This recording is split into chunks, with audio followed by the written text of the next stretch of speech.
EastEnders airs tragic Nigel twist and emotional tribute episode Blitz Spirit.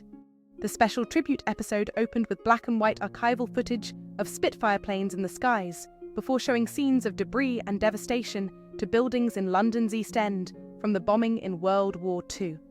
Still in black and white, Jean appeared and made her way across the square to the cafe, with the scene cutting between present day and archival footage showing the clear-up operation during the Blitz. She eventually entered the cafe and found Nigel showing Alfie further archival footage on his phone. "That's the real East End," he told him. "Blitz spirit."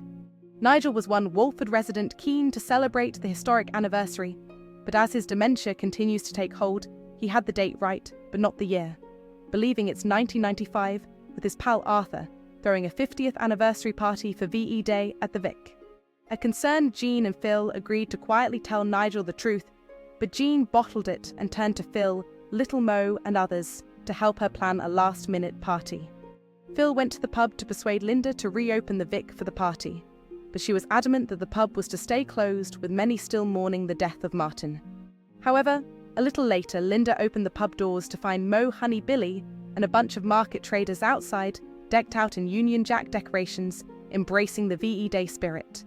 Honey and Billy convinced Linda that they can remember their friend Martin at the party, as well as those previously fallen during the war.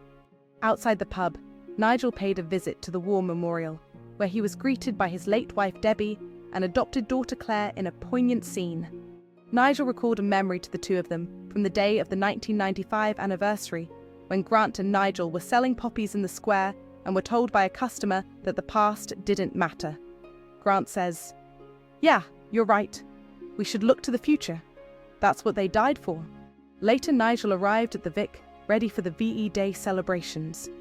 A proud Jean showed off the decorations and trouble she'd gone to for the occasion, but Nigel mistook her for Debbie and believed it was Arthur who had arranged everything. Despite Nigel's memory, his mood remained jubilant, leading the toast to the fallen with his neighbours in the Vic before dancing animatedly with Jean as the party kicked off. The episode ended with Vera Lynn's "We'll Meet Again" playing, with the action chopping and changing again between clips of the residents dancing in the Vic and archival footage of people dancing in the streets on VE Day. Các bạn vừa theo dõi một sản phẩm của EastEnders Trailer TV. Xin chào và hẹn gặp lại các bạn.